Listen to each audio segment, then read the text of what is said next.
Saudações cordiais, caríssimos alunos. Eu sou o professor Luciano Gomes, da Rede de Educação do Paulista.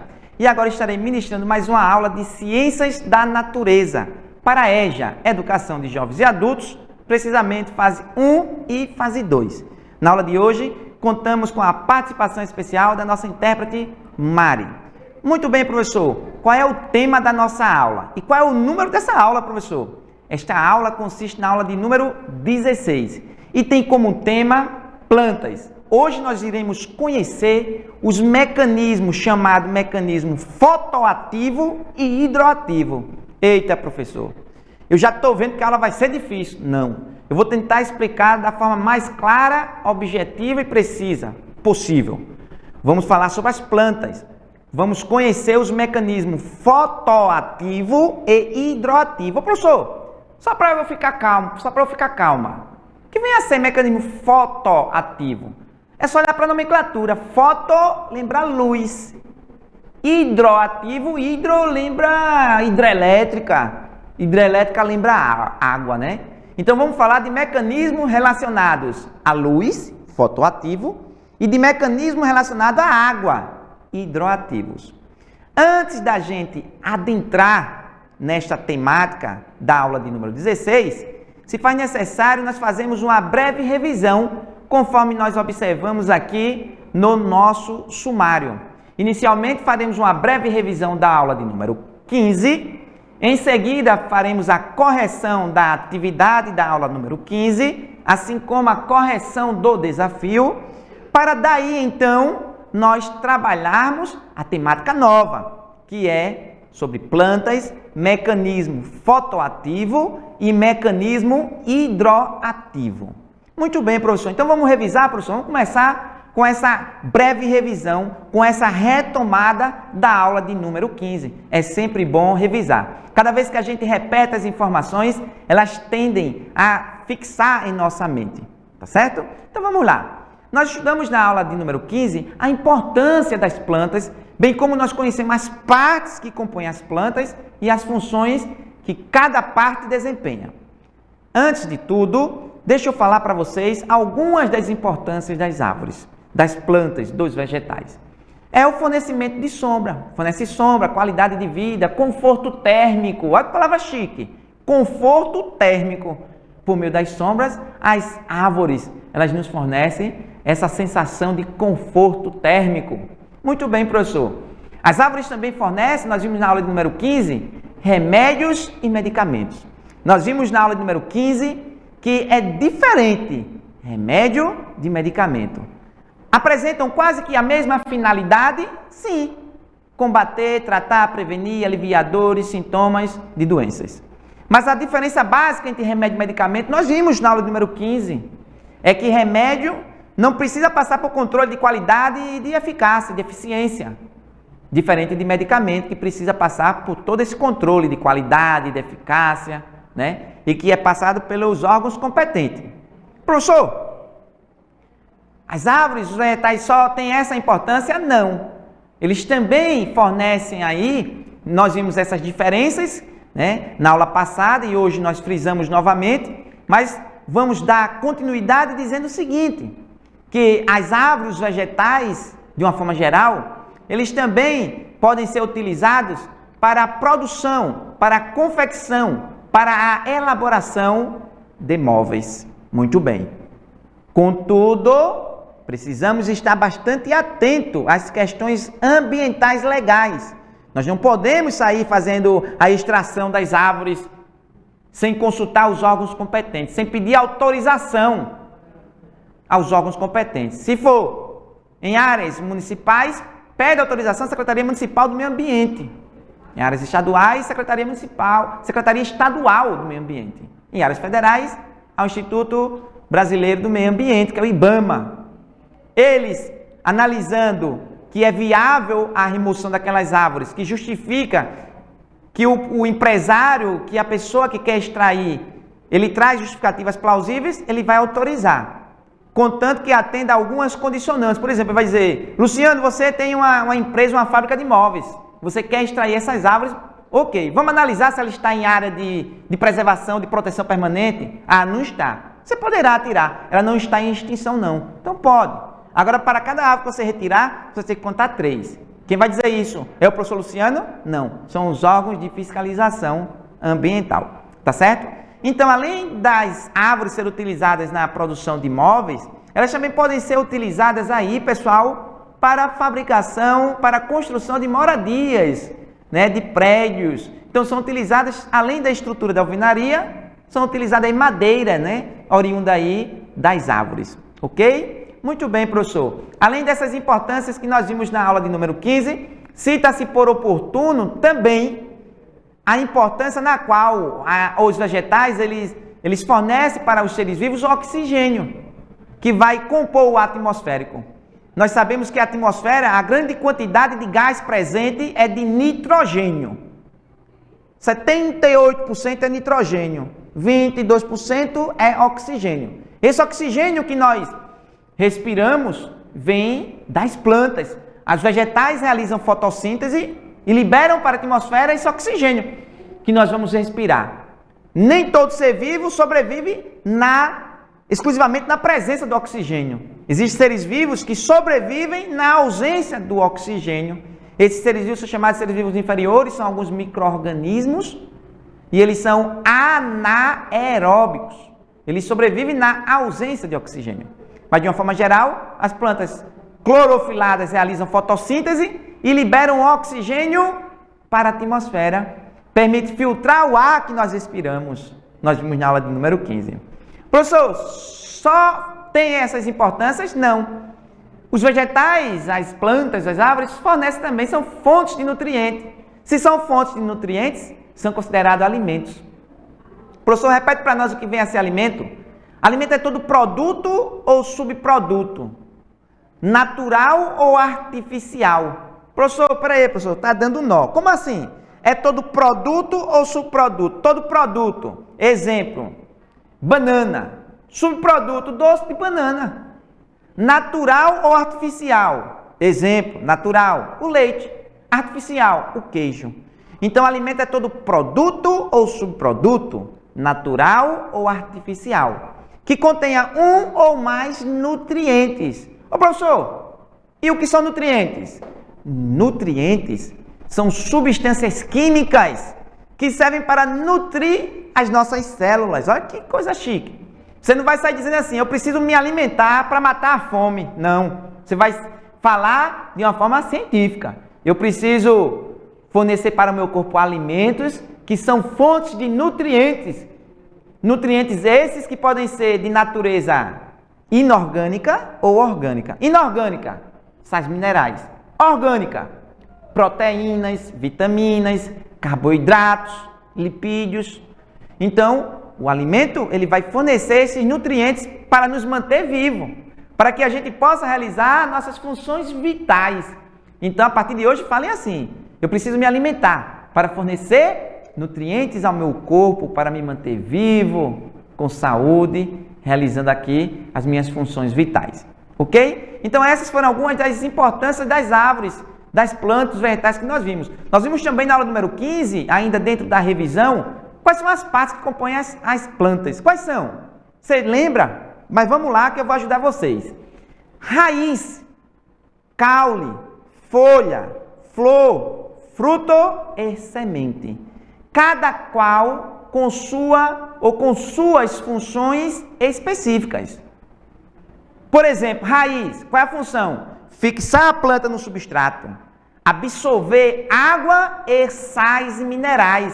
A planta absorve pela raiz e conduz para toda a parte da planta, para o caule, para as folhas, por meio dos vasos condutores.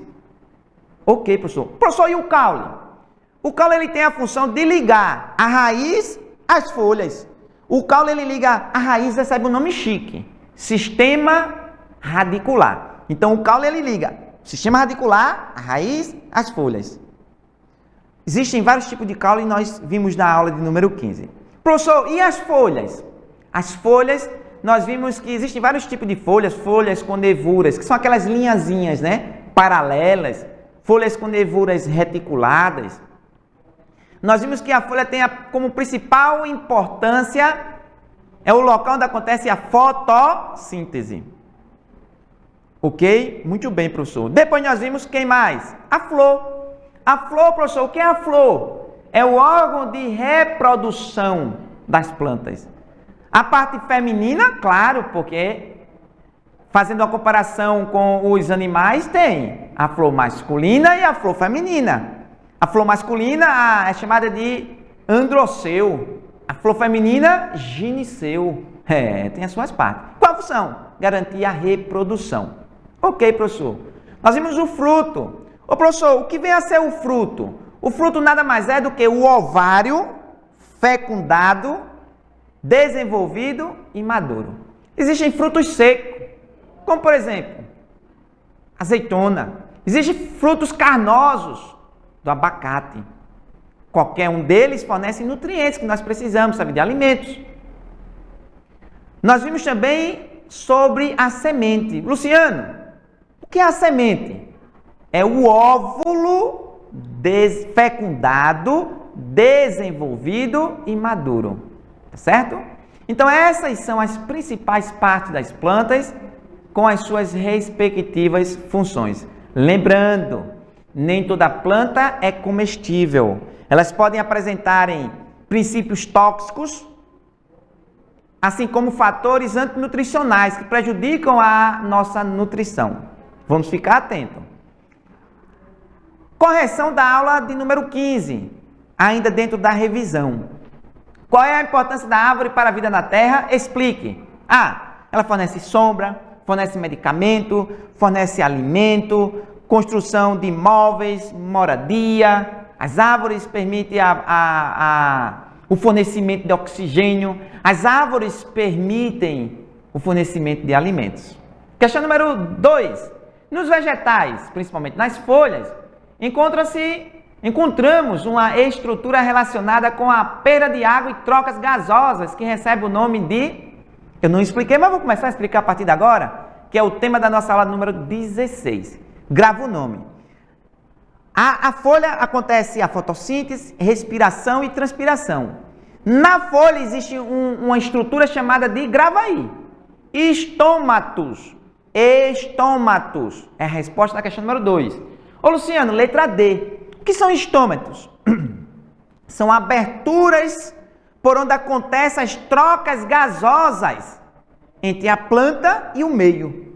A planta perde água por meio dos estômatos, ou ganha água por meio dos estômatos. Muito bem, professor. Correção do desafio. Ô professor, qual é a resposta correta sobre esses números? Esses números representam quais partes da planta? Por exemplo, o número 3. Lembra desse prolongamento da folha? É chamado de quê, pessoal? Pecíolo. Então, já sei que pecíolo é o número 3.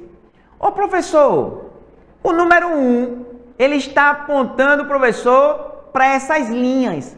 Essas linhas recebem o nome de nervuras. Elas podem ser paralelas ou reticuladas. E o número 2 representa aí o limbo. Então, a resposta correta desta questão do desafio é a letra D. O número 1 representa a nervura. O número 2, o limbo. E o 3, o pecíolo. Tem plantas que não apresentam pecíolo. A folha ela está inserida diretamente no caule. Quando a planta não tem pecíolo, que é esse prolongamento da folha, esse talinho, dizemos que ela é apeciolada. A em ciências de natureza quer dizer não, ou seja, ela não tem pecíolo. Muito bem, essa foi uma breve revisão e uma correção das atividades da aula 15 e do desafio que foi proposto. Professor, na aula de hoje, número 16, vamos falar um pouco sobre os mecanismos fotoativo e hidroativo. Só lembrando, professor, eu estou ficando nervosa, professor. Eu estou ficando nervoso, professor. É muita coisa. Calma, que a gente vai repetindo. Não se aperreie, não. Vamos voltar para cá. Vamos pela nomenclatura. Mecanismo fotoativo. Professor, foto quer dizer luz. Vamos falar agora sobre como a planta se comporta na presença ou na ausência de luz. Será que eu posso irrigar a planta? Será que eu posso regar a planta a qualquer hora do dia? Ou é mais adequado eu regar de manhã bem cedo e no final da tarde? Ou é mais adequado eu fornecer água à planta, regar a planta, quando o sol estiver bastante quente? Eu vou trazer a resposta agora. Presta bem atenção.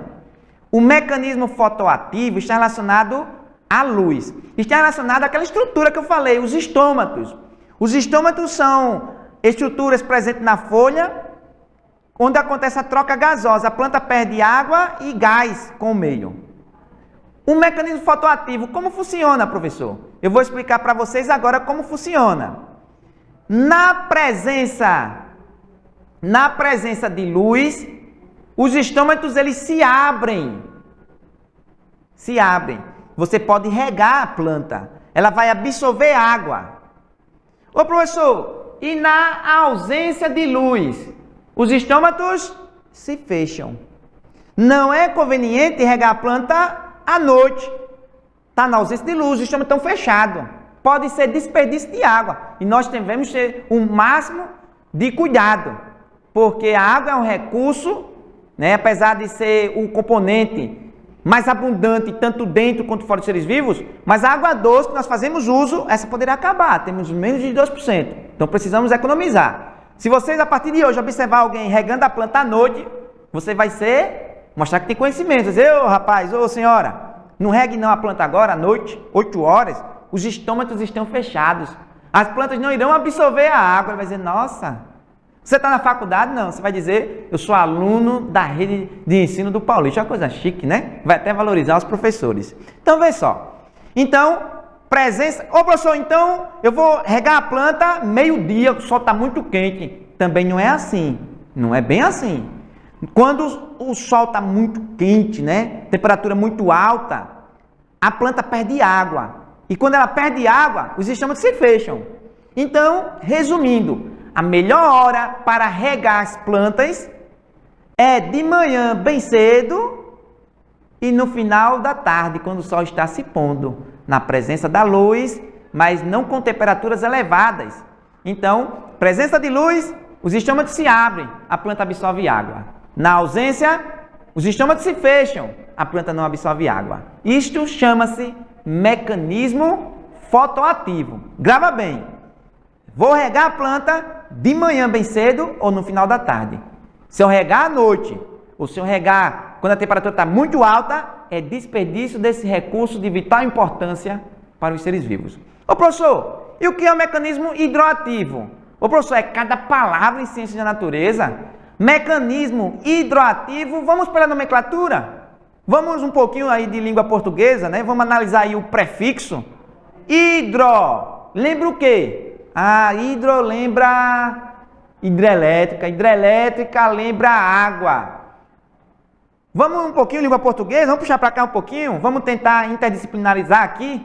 Aí vem só, hidroativo, a letra inicial H, hidrogênio, lembra qual molécula, que nós já vimos em aulas anteriores. O H lembra hidrogênio que está formando a molécula de água, que é H2O. Então, o mecanismo hidroativo está relacionado à presença ou ausência de água.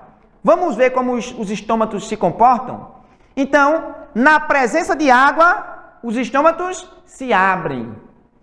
E na ausência de água, os estômatos se fecham. Por exemplo, se a temperatura estiver muito elevada, quente, a planta começa a perder água. Os vegetais perdem água pela transpiração na forma de vapor. Nós, humanos, perdemos água por meio da transpiração na forma líquida. A gente perde água na forma de suor. É o processo chamado de sudorese. Então, professor, a temperatura está muito alta, a planta está perdendo água, o que é que ela faz? Ela fecha os estômatos. Fecha os estômatos.